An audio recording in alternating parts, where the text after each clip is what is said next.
Hello everyone, welcome back to our channel Data Tech. I'm your host Anand Kumar. In this video, we're going to create a data engineering architecture with just few clicks. Let's have a look of data architecture we're trying to build. This architecture includes a data storage layer, that is S3, and where our new data lens.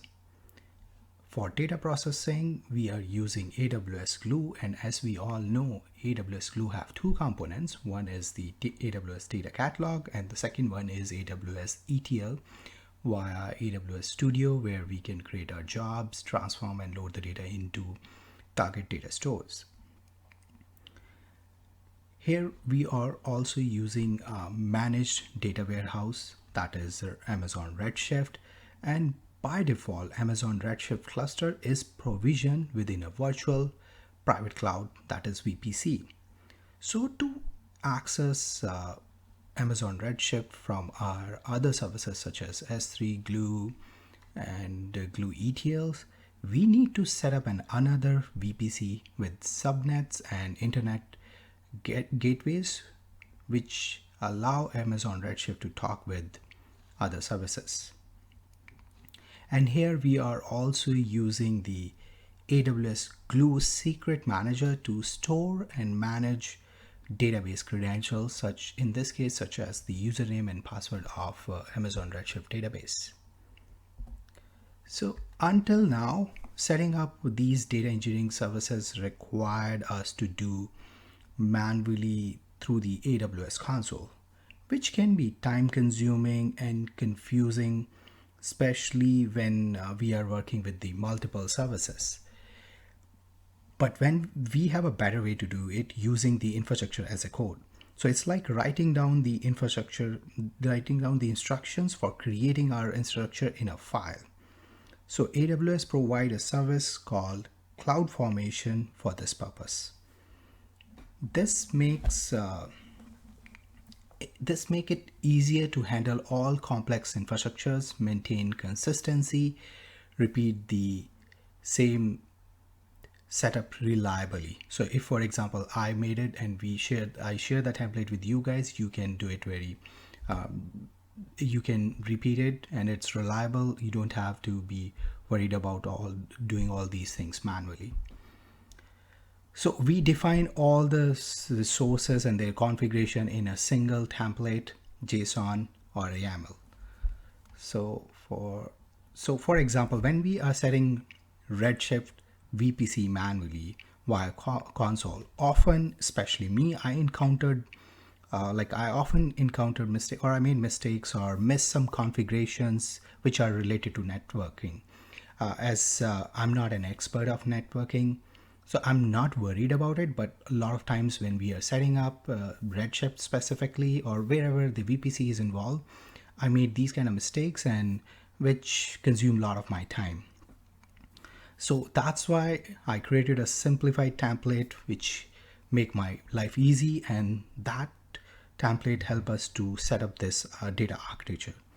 And this template is in a YAML file. Now let's take a look at the YAML file for this data engineering infrastructure setup. Okay, let me go to my GitHub.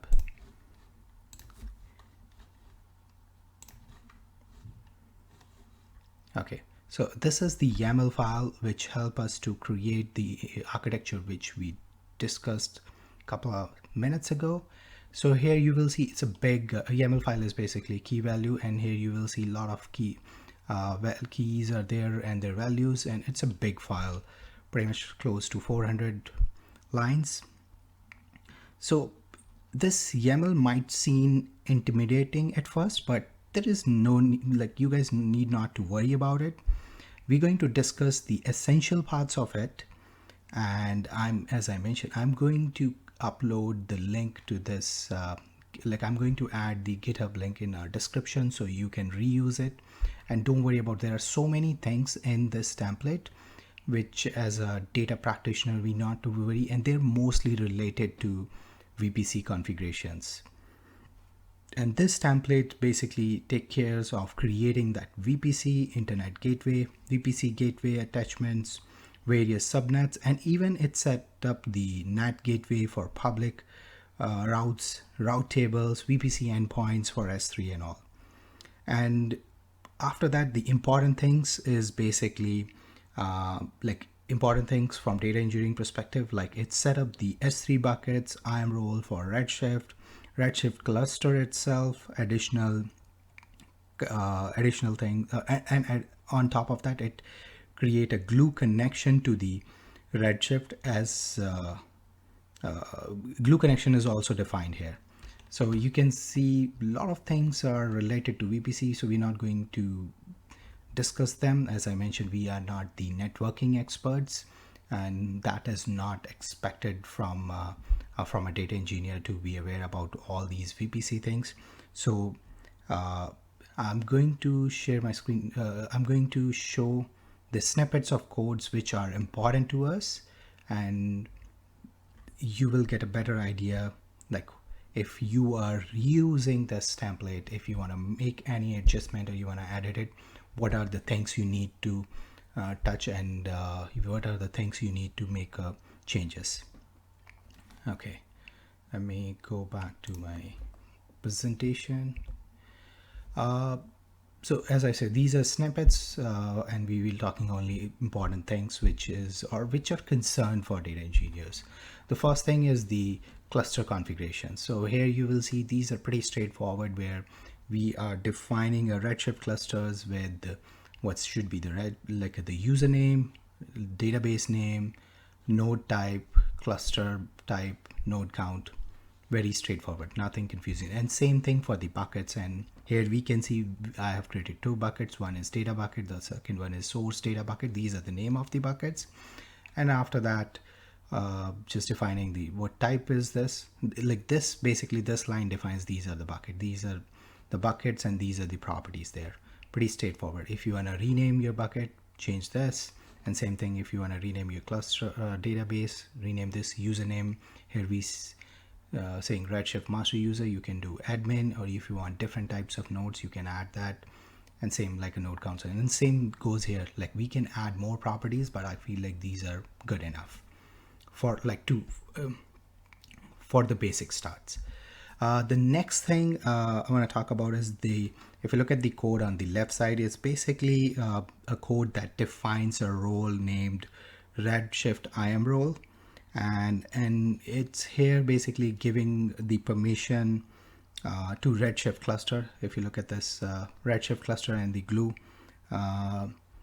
to the glue, like so it's this role is setting up the permissions for glue and Redshift. And after that, this is our inline policy, where we are giving the permissions to both S3 S3 buckets which we created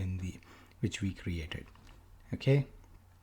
And this piece could be an important piece for you too, is like where in this section we basically creating the Redshift cluster. So the last snippet which I showed you, this is the configurations, but actual Redshift cluster happen here. So here you pass all these, like for example, it's a type of cluster, then like what should be the database name. So here you can see the database name will find in cluster configurations in the Redshift database name. And same like other things, like for example, like our node type, cluster type, number of nodes, we can, or like all these informations are coming from cluster configurations. So this is pretty much like inheriting those information from there. And other things you need not to worry. Then role, this is the role which we're defining here. And then in the end, like we talking about the Redshift glue connection, and what should be the JDBC driver, name of the connections, and all those kind of information. So if you go and check the template, you will get the ideas. And I'm pretty sure like you do not have to change many things. It could be just naming conventions and all. And it could be like from Redshift cluster perspective, if you're looking for a cluster which can handle bigger data warehouse, in that case just we need to change the node type. I'm using the smallest one, but you can go RA3 large and all depending on your requirements. Now let's jump to the demo, like how we create this. So this is our YAML file. Let me download this YAML file. And okay, awesome. We got the YAML file. So first thing we need to do, we need to log in into our AWS Management Console. Click on or search for Cloud Formation, or if you have already used Cloud Formation, click on that. Click on Cloud Formation. And as I mentioned, Cloud Formation is the service which allow us to write down the instructions for creating our infrastructure. So it will help us to create infrastructure as a code. So click on Create Stack, and here you will see three options. Template is ready. Use a template like a sample template, or create a design or create a designer. So we'll say template is ready. We already have the template, and then we got two options from where we can pick S3 or so we are picking from our local. We click this, choose the file. We'll go to our downloads.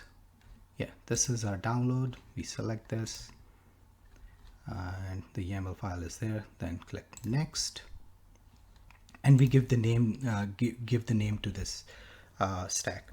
So we'll say Redshift, or we can say DE Redshift, just to make it Data Engineering Redshift. And I'm just checking stack name can include this numbers and dash. Yeah, perfect. So just to make it our life easy. And once we click on next, then it'll ask for the role that is optional, tag is optional. And this is another thing, when we are creating our stack using the Cloud Formation, like we can roll back and we can delete all those things with just one click. So we'll do next, and we select and click on submit. So far we have done only 3 clicks, and you can see here like our DE Redshift, like that infrastructure stack is all like it started creating. Let's create in progress, and depending on like how many things we need, like it can take a couple of minutes, because if we think about it, we are creating S3 buckets, AWS Glue, roles, VPC, Redshift, so many things are there. So it's going to take a couple of minutes. In the meantime, I'm pausing the video and I'll come back once this is complete. Okay, so our stack creation is complete, as we can see here, like it's complete. So now let's look into the all resources which we have created here. So first we'll go to the S3. So in S3, if you see, we created source data bucket and one temporary. This one is like already, it is one of my old buckets, so don't worry about that. But these 3 were created by our current by our template. And how can we be sure? Like this is our template name, DE Redshift was our stack name, and then source table bucket and data bucket, as we can see in our code. 1 second. Here, if you see this, source data bucket and data bucket, these are the data buckets we were creating. So they are created here, and we can, if you scroll down, like it tells like step by step what is created. If you go in this one also, you will find all that kind of information. Like so for example, here you see data bucket, source bucket is also completed. So this event log is very helpful too. If you don't see anything or any kind of error, like this will be applies to debug. So our S3 bucket is done. Then we go to Redshift, and you can see we have DE Redshift cluster available with 2 nodes. So we good there too. And in AWS Glue, we created the connection. So let's go to connections, and yeah. So okay, awesome. We can see the Redshift demo connection because that was the name of the connection. If we scroll down in our code, here at the end, this is the name of the connection, and that's created in Glue 2. And in the end, like we'll just look at the roles. So these are, you can see here, the role is created, DE Redshift IAM role. So if we click on this, it will have two basically two policy. One is like inline and the other one is that. So inline, if you expand this will be related to S3, which I was talking about previously and I showed in my presentation. It's the same thing, and this is here. So that's all for that's all. That's how we create any architecture, or in this case like a data engineering architecture with just few clicks. Like we use the YAML template and create this that. And after that, the other thing is like if you want to delete this thing, like that's super easy too. If you go here, select that, click on delete, and you will delete the stack completely. Your like that infrastructure stack will completely. So a couple of things we need to keep in mind. Like let's say if we have used for example, like if we uploaded something into S3, in those cases we need to empty the S3. Otherwise, like it will delete all other elements of the stack except S3.